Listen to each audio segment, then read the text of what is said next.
Hello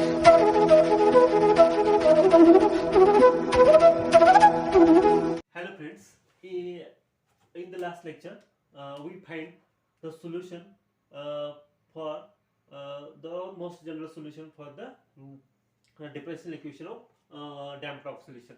That is, what is the solution? X is equal to in the square bracket, sorry, it is not A1, it is alpha 1, it is alpha 2. Okay, this is the alpha 1 and the alpha 2. Okay, so what is the solution of the differential equation of damped oscillation? Is X is equal to a square bracket alpha 1 e raised to minus mu plus square root in the square root mu square minus omega square t into t plus alpha 2 e raised to minus mu minus in the square bracket mu square minus omega square whole bracket into t. This is the general solution of the differential equation of damped oscillation. Now in this lecture we see the next part or next part of this chapter, that is according to value of mu and omega we get three different cases, and these different cases how affects the amplitude of a damped oscillation we see in this lecture. म्हणजेच आपल्याला हे damped ऑक्सिलेशनचं general solution भेटलेलं आहे. Okay, आणि general solution मध्ये mu आणि ओमेगाच्या value different value आहेत. ह्या different व्हॅल्यूवरून आपल्याला तीन केसेस भेटतात आणि त्या केसेस द कशा डॅम्प्ड ऑक्सिलेशनचे अँप्लिट्यूड कशा इफेक्ट करतात हे आपण ग्राफिकली बघणार आहोत. In the first case, we see in the first case what happened, or we consider first case where mu square is greater than omega square. It is not direct proportional. Sorry, mu square is less than omega square. जर mu square हा omega square पेक्षा लहान असेल तर काय होईल? ह्या term मध्ये काय होईल बघा, mu square minus omega square ही टर्म लहान असेल याच्यापेक्षा तर काय येणार आहे? Negative term. ही काय येणार आहे? Negative term. ओके, ही काय टर्म येणार आहे? Negative term. So we can write as a this because we know I is equal to -1. So this -1 into omega square. Okay, so means we get this term. Means suppose mu is less than omega square, then this term or this quantity have value in negative. So this we can write this negative value in terms of I, that is imaginary part. We know that I is imaginary part and is equal to square root of -1. So using this we can write, that is these terms get omega dash I. Okay. In such case, when we put this value here, we get the solution, that is x is equal to a, that is constant a into e raised to minus mu t. Okay, this is the amplitude. Suppose we put this substitution, that is when mu square is less than omega square, then this quantity has a negative value. So we can write this quantity using this imaginary part, that is I is equal to -1 by t. How can write we? Omega dash I. Okay, omega dash. How it is possible? Okay, this quantity get negative value. Means suppose that minus omega square. Okay, now we know that the I is a complex number which has a value the square root of -1. Okay, or we called it as a imaginary part. We called it as a imaginary part. Now we can write this term as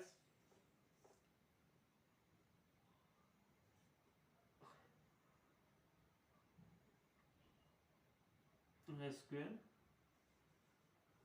omega we can write this na, because negative this one means this, we can see here this minus omega square, we can write it as a minus 1 omega square. Now this square root of minus 1 means we know that I square, okay, and this omega square, so we can write this term as a omega or omega I, okay, and we put this omega I value or omega dash I value, we write omega dash because in damped oscillation angular velocity is written as omega dash. In free oscillation, in free oscillation we write the angular velocity is omega, while in damped oscillation we write in omega dash. So I put omega dash, but if there is a confusion, you can write omega I also. So you can write omega I. So if you put this omega I quantity here there, we get the value of amplitude in damped oscillation is A into e raised to minus mu t. Okay. So from this equation we can understand that in damped oscillation the particle oscillate at a certain point and its amplitude goes on decreasing with respect to time. Its amplitude goes on decreasing with respect to time, and at a certain time it becomes zero. So in this graph, that is the displacement versus time graph, we say that this is the amplitude, okay, and this amplitude goes on decreasing, and at a certain point it is come to zero, and such type of oscillation is called damped oscillation, okay. For a simple example is a simple pendulum. We consider simple pendulum, we pull the bob and when release it, at a certain time it comes to its mean position, okay. So it is called damped oscillation. This is the first condition. Now in second condition we consider mu. In this here we consider the mu is less than omega square, so mu square is less than omega square. Now in the second case we consider mu square is greater than omega square. So when this mu square is greater than omega square, this part get a real value, okay. That means this is greater than this, so we get the square root of it greater than 0, so it get the real part, it get a real part, okay. So when mu square is greater than omega square, the quantity square root of mu square minus omega square has value greater than 0, has value greater than 0. In such case we put the value greater than 0, or we substitute it as a mu square, so we get such type of oscillation, such type of oscillation where the oscillation is heavily damped. The oscillation is heavily damped. If you put this term, then we get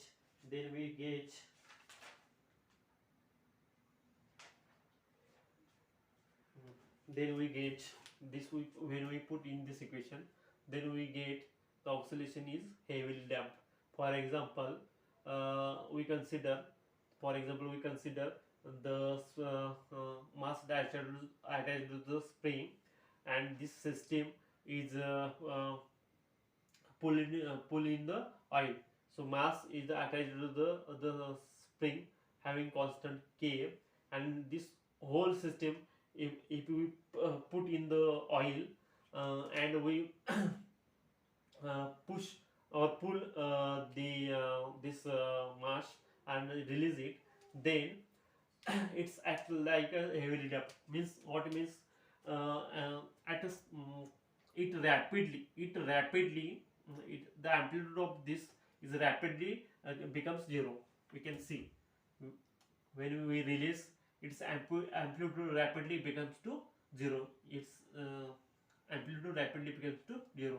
So in this graph we can see this is heavily damped. Okay. In third case, now we see this third case where mu is equal to omega square. Now when mu is equal to omega square, what you will get? These terms get cancelled, that is 0, and just we put this mu square is equal to omega square in this equation. We get the final solution, that is x is equal to e raised to minus omega t square bracket alpha 1 plus alpha 2 plus alpha 1 minus alpha 2 into et. Okay, here in this case this part of equation slowly decreases. This part of equation slowly decreases, while this part is rapidly decreases. While this part is rapidly decreases, and due to which the critical damping is happening. Due to which the critical damping is happening. So आपण काय बघत आहोत, third case बघत आहोत, ज्यामध्ये mu square is equal to आपण omega square consider केलेला आहे. जर असं असेल आणि ही जर हे असं आपण सबस्टिट्यूट केलं तर ही टर्म 0 होणार आहे. आणि अशा वेळी आपण हे ज्यावेळी ह्यामध्ये सबस्टिट्यूट करणार आहे तर आपल्याला फायनल काय सोल्युशन भेटणार आहे, x is equal to e raised to minus mu t into square bracket alpha 1 plus alpha 2 plus square small bracket alpha 1 minus alpha 2 into et. Such type of solution आपल्याला भेटणार आहे. आणि ह्या solution मध्ये दोन part आहेत, एक हा पार्ट आणि हा पार्ट. हा पार्ट काय होतो, स्लोली डिक्रीज होतो, पण याची क्वांटिटी खूप स्मॉल आहे. पण हा पार्ट जो याची क्वांटिटी खूप मोठी आहे, हा रॅपिडली डिक्रीज होतो. याच्यामुळे काय होतं, ज्यावेळी आपण एखादं बॉडी मोशन मध्ये ऑक्सिलेट करतो, तो व्हेरी रॅपिडली काय होतो, तो ऑक्सिलेट म्हणजे पहिल्यांदा तो ऑक्सिलेट होत नाही पहिली गोष्ट, पण तो व्हेरी रॅपिडली इट्स मीन पोझिशनला येतो. काय होतो, फर्स्ट ज्यावेळी आपण एखादा बॉडी काय करतो, ऑक्सिलेट करतो, तर तो ऑक्सिलेट होत नाही. काय होत नाही, ऑक्सिलेट होत नाही. तर काय होतो, तो डिस्प्लेसमेंट करतो. काय डिस्प्लेस होऊन काय होतो, व्हेरी रॅपिडली इट्स मीन पोझिशनला येतो. In this graph you can see this is काय होतो, तो ऑक्सिलेट होत नाही, डायरेक्ट व्हेरी रॅपिडली काय होतो, त्याच्या मेन पोझिशनला होतो. त्याची काय डिस्प्लेसमेंट होते आणि तो व्हेरी रॅपिडली काय होतो, त्याच्या मेन पोझिशनला येतो. आणि अशा मोशनला काय म्हणायचं, क्रिटिकली डॅम्प्ड ऑक्सिलेशन म्हणायचं. अशा मोशनला काय म्हणायचं, क्रिटिकली डॅम्प्ड ऑक्सिलेशन. आणि याचं एक्झाम्पल जर आपण बंद पडलेलं गॅल्व्हनोमीटर घेतलं तर त्या आपल्याला याच्यामध्ये बघ, जर चालू गॅल्व्हनोमीटर घेतलं तर आपल्याला माहिती आहे त्याचा काटा काय असा मोशन करत असतो. पण जर तुम्ही बंद पडलेलं गॅल्व्हनोमीटर घेतलं तर तो असा खूप कमी वेळात असा होतो. कधी पण बघायला तुम्ही जर बंद पडलेलं गॅल्व्हनोमीटर घेतला तर त्याचा जर असा असेल किंवा असा असेल तो असा एकदम होतो, किंवा जर असा असेल गॅल्व्हनोमीटर तो एकदम क्विकली काय होतो, तो असा होतो. हे काय आहे त्याला best example for the critical damped oscillation. Okay, this is the 3 cases and the graphical representation of 3 cases. Or in another way we can say that the classification of damped oscillation, that is simple damped oscillation, heavily damped oscillation and critical damped oscillation. And it is example म्हणजे आपण काय बघितलं, आपण the classification of the damped oscillation.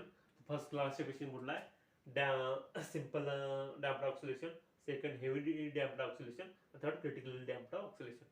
So it is for today's lecture, and we stop for today. Remaining part of the chapter we will see in next lecture. Okay, thank you.